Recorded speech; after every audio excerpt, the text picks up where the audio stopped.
여러분, 오늘은 정말 특별한 이야기를 들려드리려고 합니다. 사랑이라는 감정이 때로는 우리 삶의 안전선을 흔들어 놓는다면 그 선을 넘는 순간 무엇이 기다리고 있을까요? 56세 반찬가게 사장 황미래와 59세 구청 안전점검 팀장 정도현. 두 사람의 운명적 만남이 시작됩니다. 2025년 봄 서울 성수동 한 재래시장. 오늘도 미래는 새벽 5시부터 반찬가게 문을 열었습니다. 28년 전업주부였던 그녀가 가게를 시작한 건 불과 3년 전. 남편 강빼기 택배 야간반으로 옮기면서 집에 들어오는 시간이 줄어들자 혼자만의 시간을 견디기 위해서였죠. 미래의 손은 컸습니다. 체면보다는 내일에 대한 자부심이 더 컸던 여자였어요. 하지만 남편의 무심함 속에서 그녀의 마음은 조금씩 메말라가고 있었습니다. 그날 밤 9시 갑작스러운 가스 누출 경보가 시장 전체에 울려 퍼졌습니다. 구청 안전점검 팀장 정도현이 급히 달려왔죠. 정도현 59세. 20년간 소방관으로 일하다 구청으로 옮긴 지 5년째. 말수는 적지만 손이 다정한 사람이었습니다. 그는 상인들을 안전한 곳으로 대피시키며 미래의 가게로 향했습니다. 여기 계시면 안 됩니다. 빨리 나가세요. 급한 대피 과정에서 미래는 뜨거운 가스관에 손목을 대었습니다. 화상이었죠. 도현은 망설임 없이 응급연고를 자신의 손바닥 체온으로 데워 미래의 상처에 발랐습니다. 그 순간 미래는 오랫동안 잊고 있던 감정을 느꼈습니다. 누군가의 세심한 배려를. 그때 미래는 사무실 CCTV를 보며 작게 중얼거렸습니다. 마이크가 고장났네요. 도연이 고개를 들어 확인했습니다. 영상은 녹화되지만 음성은 기록되지 않는 CCTV. 나중에 이것이 얼마나 중요한 의미를 갖게 될지 그때는 아무도 몰랐습니다. 사고 후 며칠 뒤 도연은 일상 점검차 다시 시장을 찾았습니다. 미래의 가게 앞에서 그는 조심스럽게 말을 건넸죠. 사장님 말고 미래 씨라고 불러도 될까요? 호명. 그것은 존중의 시작이었습니다. 오랫동안 강백이 아내, 수빈이 엄마로만 불렸던 미래에게 자신의 이름으로 불리는 것은 새로운 경험이었어요. 그 시간 미래의 남편 강백은 또다시 새벽에 집으로 돌아왔습니다. 택배 야간반이라는 핑계로 집에 들어오는 시간은 점점 늦어졌고 들어와서도 대화는 거의 없었죠. 돈만 벌어다 주면 가장 역할 다 한 거 아니야? 그가 입버릇처럼 하던 말이었습니다. 한편 도연은 깊은 고민에 빠져 있었습니다. 재개발과 관련된 비리를 알게 된 것이죠. 제보 문자를 작성했다가 지우기를 반복했습니다. 양심과 생계 사이에서 흔들리는 마음. 미래가 가게 정리를 하던 중 발견한 보험 서류. 남편이 아내 명의로 고액 실손보험을 변경해 놓은 것을 발견했습니다. 왜 내 이름으로? 의문이 들었지만 그때는 깊이 생각하지 않았어요. 점검을 핑계로 자주 만나게 된 두 사람. 도연은 미래의 화상 부위를 확인한다며 손목에서 팔뚝으로 때로는 어깨까지 자연스럽게 접촉했습니다. 치료와 안정이라는 명분이 있었기에 그 접촉은 전혀 어색하지 않았죠. 그때 시장의 어둠의 그림자가 들이기 시작했습니다. 마영돈 55세. 재개발 추진위원장이자 부동산 중개업자였습니다. 구청과 상인회를 줄줄이 엮고 있는 실력자였죠. 마영돈은 상인들을 모아놓고 달콤한 제안을 했습니다. 보상을 더 받게 해드리겠습니다. 다만 이 서명만 해주시면 되는데요. 하지만 그의 눈빛은 전혀 달콤하지 않았어요. 도연에게는 더욱 직접적이었습니다. 팀장님, 눈치껏 해주셔야죠. 안전점검이야 형식적인 거니까. 은근한 압박이 시작된 것이죠. 미래의 가게 뒤쪽. 환풍기 교체를 핑계로 설치된 사다리가 누군가에 의해 흔들려 있었습니다. 누가? 왜?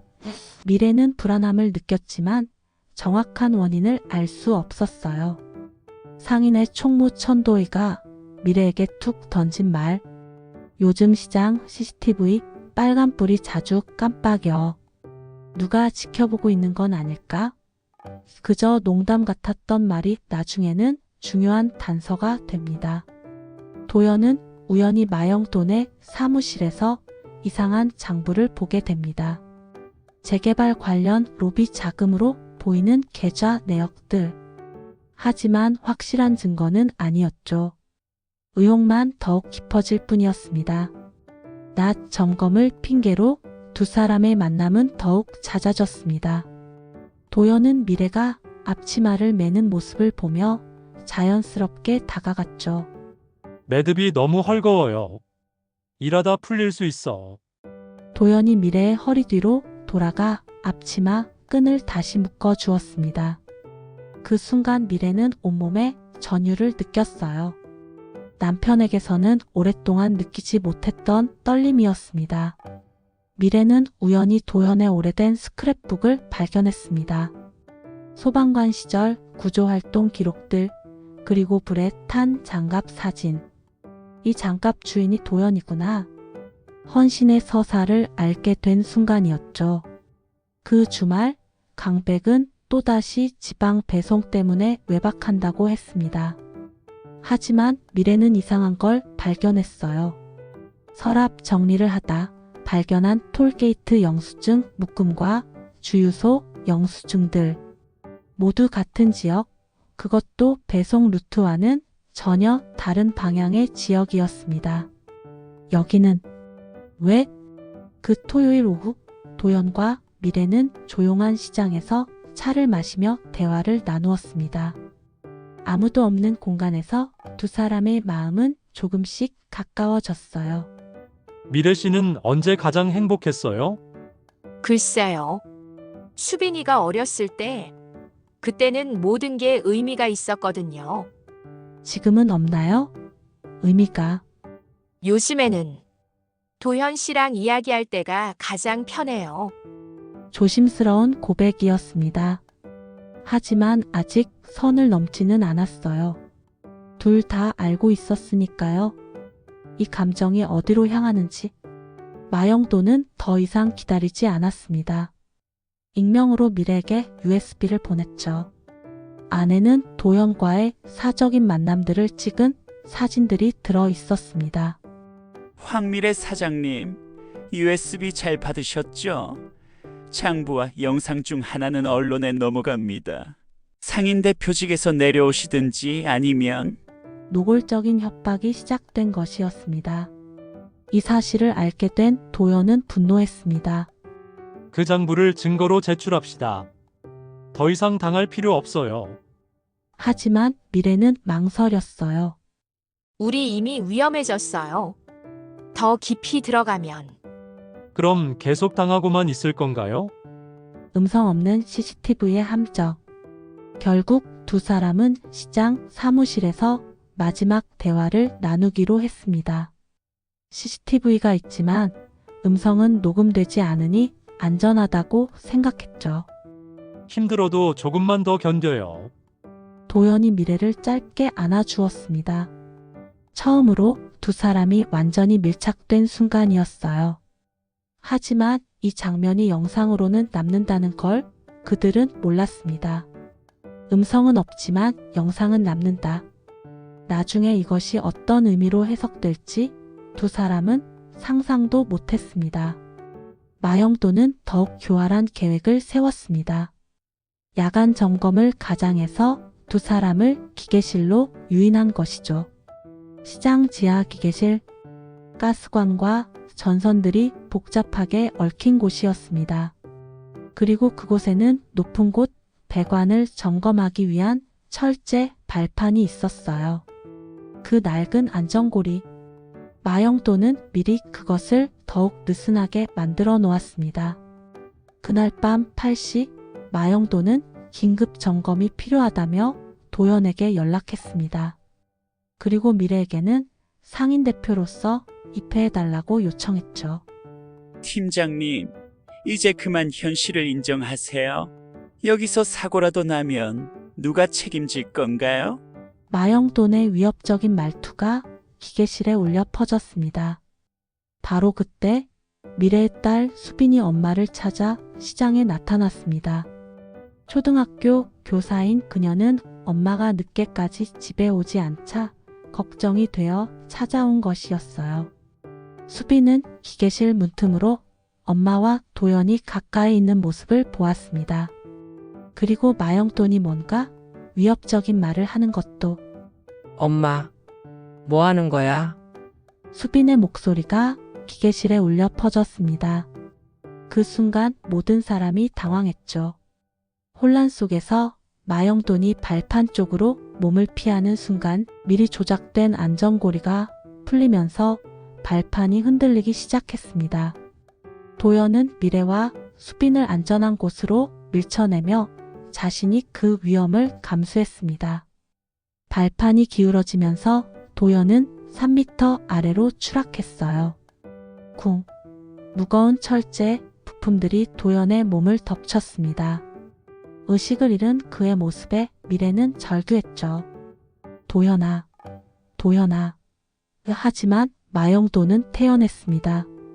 사고는 원래 나는 거 아닙니까? 안전 불감증이 문제죠. 경찰과 구청 합동조사가 시작되었습니다. 하지만 마영도는 이미 완벽한 시나리오를 준비해 놓았어요. 보세요, 이 영상을.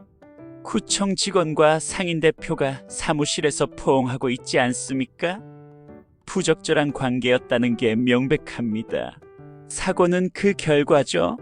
음성이 없는 CCTV 영상이 오히려 독이 된 것입니다. 시장 상인들도 수군거리기 시작했어요. 미래 사장이 구청 사람과. 소문은 눈덩이처럼 커졌습니다. 미래는 점점 고립되어 갔죠. 딸 수빈도 엄마를 이해하지 못했습니다. 엄마 정말 그런 사이였어? 아빠는 어쩌고? 가족마저 등을 돌리는 상황이었어요. 그때 천도희가 나섰습니다. 상인의 총무였던 그녀가 중요한 증언을 한 것이죠. 그날 밤 마영돈이 저한테 그랬어요. 오늘 밤이면 다 끝난다고. 뭔가 계획이 있었다는 거잖아요. 미래는 더 큰 충격에 직면했습니다. 그동안 모아둔 남편의 영수증들을 정리하던 중 결정적인 증거를 찾아낸 것이죠. 지방에 있는 원룸 계약서, 그리고 매월 정기적으로 송금한 생활비 내역. 남편 강백은 이미 다른 생활을 하고 있었던 것입니다. 그것도 아내가 고액으로 변경한 보험료로. 당신, 진짜 그런 거였구나. 모든 진실을 알게 된 미래는 이혼을 결심했습니다. 더 이상 거짓된 결혼 생활을 지속할 이유가 없었어요. 의식을 되찾은 도연은 병원에서 결단을 내렸습니다. 자신이 알고 있는 모든 비리를 폭로하겠다고. 그것이 미래를 지키는 길이라고 생각했어요. 결국 장부와 증언이 결합되면서 마영돈의 비리가 만천하에 드러났습니다. 업무상 과실과 뇌물수수 혐의로 구속된 것이죠. 하지만 도연은 책임을 졌습니다. 직위해제 후 사표를 제출한 것이에요.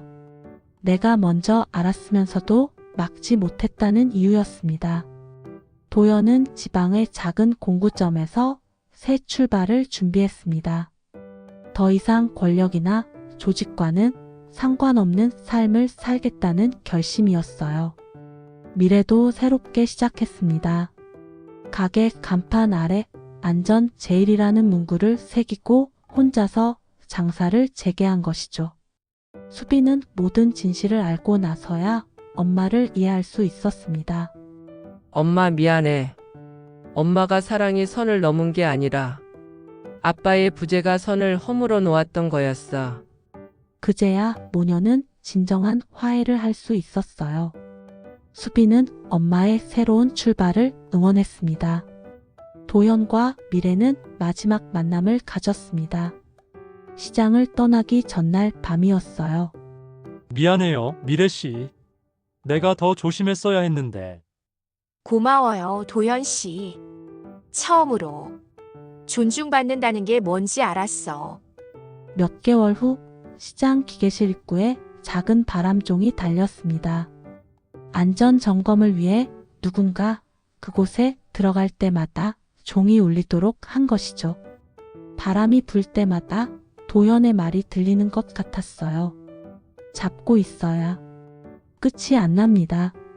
1년이 지났습니다. 미래의 반찬 가게는 더욱 번창하고 있어요. 정직한 장사, 진심 어린 서비스로 단골 손님들이 늘어났거든요. 도연은 지방 공구점에서 새로운 삶을 살고 있습니다. 더 이상 복잡한 이해관계에 얽매이지 않는 단순한 삶이었어요. 안전선이란 무엇일까요? 넘지 말아야 할 선일까요? 아니면 지켜야 할 선일까요? 이 이야기를 통해 우리는 알 수 있었습니다. 진정한 사랑은 선을 넘는 것이 아니라 서로를 지켜주는 것이라는 걸, 그리고 때로는 떠나는 것이 더 큰 사랑이 될 수도 있다는 걸. 여러분은 어떻게 생각하시나요? 댓글로 여러분의 생각을 들려주세요.